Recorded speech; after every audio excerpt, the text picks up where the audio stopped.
పిత పుత్ర పవిత్ర ఆత్మనామమున ఆమేన్. ప్రియ స్నేహితులారా, మీ అందరికీ దేవుని యొక్క ఆశీస్సులను తెలియజేస్తూ పునీత పాద్రే పియో గారి పండుగను సెప్టెంబర్ 23వ తారీఖున జరుపుకుంటూ ఉండగా ఆ పునీతుని యొక్క జీవిత విశేషాలను భక్తి శ్రద్ధలతో ధ్యానించుదాం. పాద్రే పియో ఫ్రాన్సిస్కో పోర్జోని 25 మే 1887 సంవత్సరంలో జుసెప్పే గ్రాసియో పోర్జోని దంపతులకు పియత్రెల్చియా అను చిన్న వ్యవసాయ పట్టణంలో జన్మించారు. మరుసటి రోజు దగ్గరలో దేవాలయంలో జ్ఞాన స్నానం పొంది ఫ్రాన్సిస్కో పోర్జోనేగా నామకరణం చేయబడ్డాడు. పోర్జోనే కుటుంబం పేదదైనప్పటికీ విశ్వాసంలోనూ దైవ ప్రేమలోనూ ఉన్నతమైన కుటుంబం. ఆ కుటుంబం ప్రతిరోజు దివ్య పూజ బలిలో పాల్గొనేది. సాయంత్రం ఇంట్లో జపమాలను జపించేది. కార్మెల్ మాత పేరిట వారంలో 3 రోజులు మాంసం నుండి ఉపవాసం ఉండేవారు.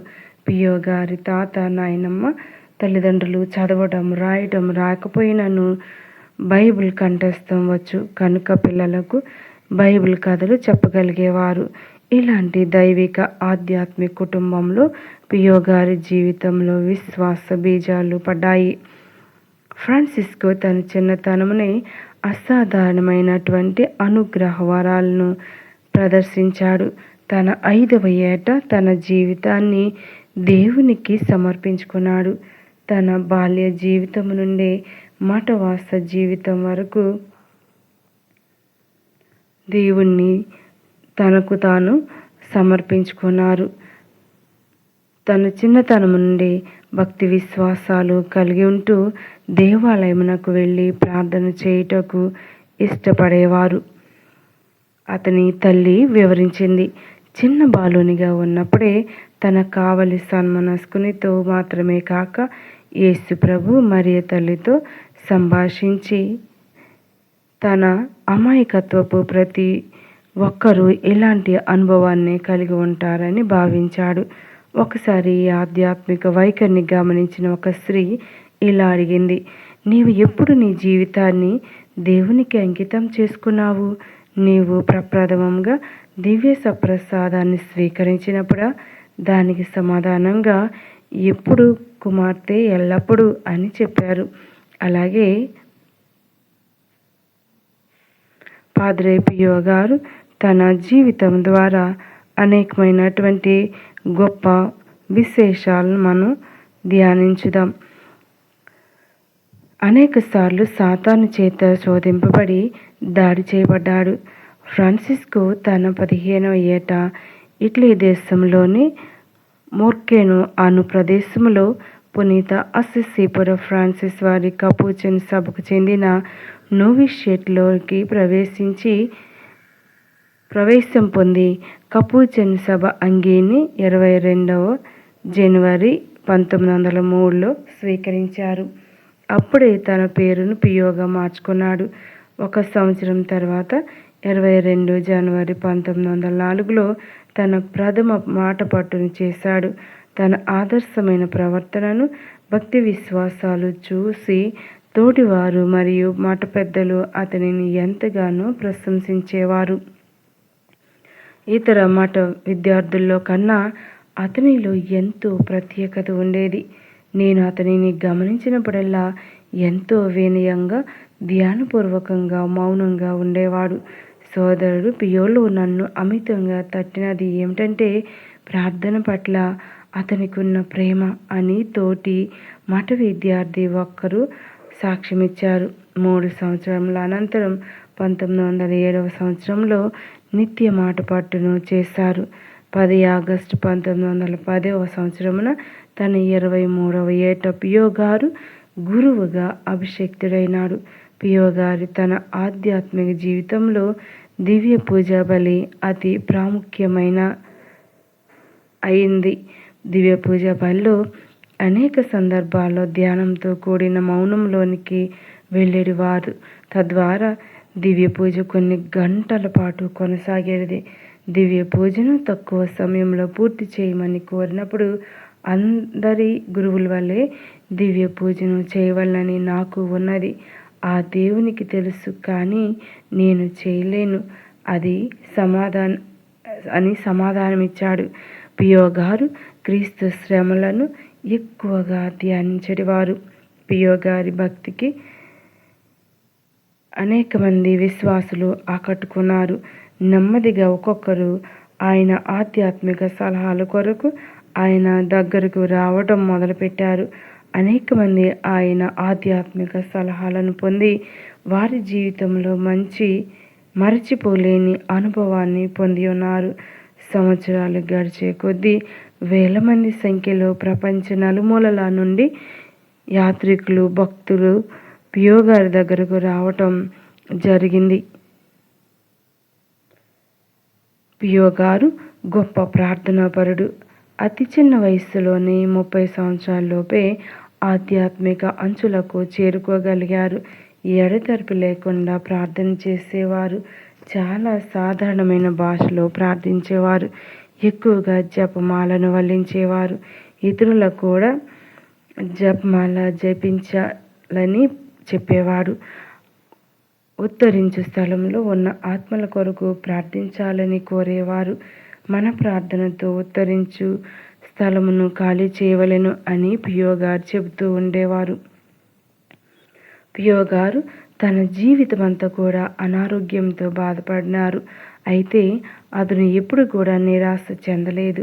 తన శారీరక బాధలన్నిటినీ కూడా ఇతరుల మారు మనస్సుకు నిమిత్తమై ఒక బలిగా దేవునకు అర్పించాడు. తన జీవితంలో ఎన్నో ఆధ్యాత్మిక బాధలను కూడా అనుభవించారు. నా అనారోగ్యం దేవుని ప్రత్యేకమైన నిర్ణయం అని నా నమ్మకం అని పియో గారు చెబుతూ ఉండేవారు. తన జీవితాన్ని పాపాత్మల కొరకు ఒక త్యాగబలిగా అర్పించుకోవాలనే కోరిక ఆయనలో బలంగా ఉండేది. 20 సెప్టెంబర్ 1918 సంవత్సరంలో పూజ అనంతరం క్రీస్తు శిలువ ఎదుట కృతజ్ఞత ప్రార్థన చేసుకుంటూ ఉండగా తన శరీరంపై క్రీస్తు పంచగాయాలను పొంది ఉన్నారు. అప్పుడు అతనికి 31 సంవత్సరములు.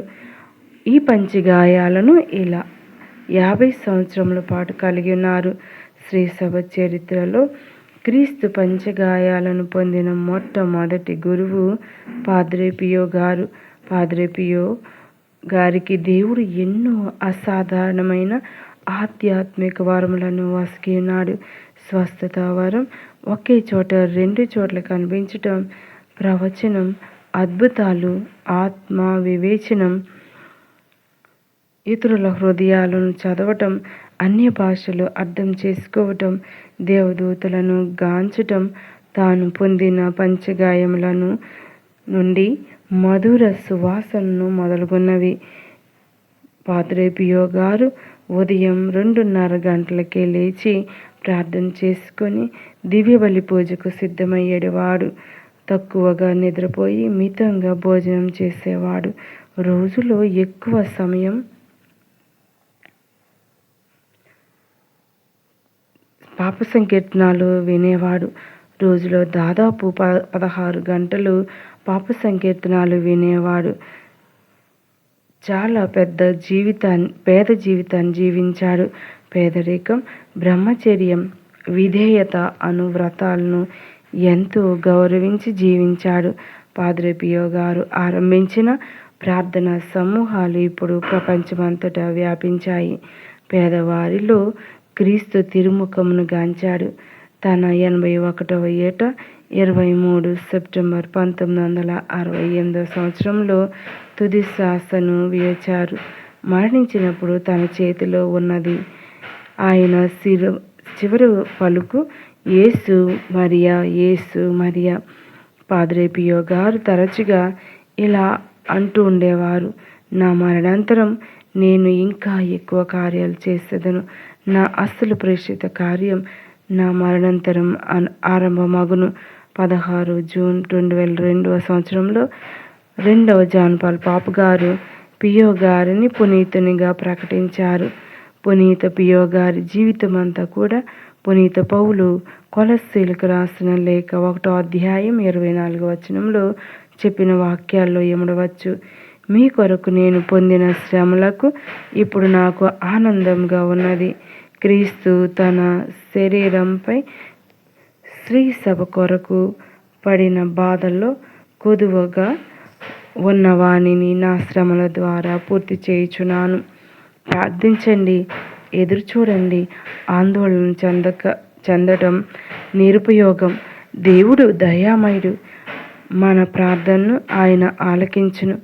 ప్రార్థన మనకున్న గొప్ప ఆయుధం. దేవుని హృదయానికి ప్రార్థన తాళపు చెవి. యేసు ప్రభువుతో కేవలం పెదవులతో కాక హృదయంతో మాట్లాడవలేను. వాస్తవానికి కొన్ని సందర్భాల్లో ఆయనతో తప్పక హృదయంతో మాట్లాడవలెను. పాద్రే పియో గారు. ప్రభువా, మరి ఈనాడు పాద్రే పియో గారిని మనకు గొప్ప పునీతులుగా మనకు దయచేసిన దేవునికి కృతజ్ఞతలు చెబుదాం. వారి జీవించినటువంటి జీవితాన్ని ఆదర్శంగా తీసుకొని ప్రభువుని అధికంగా ప్రేమించుదాం.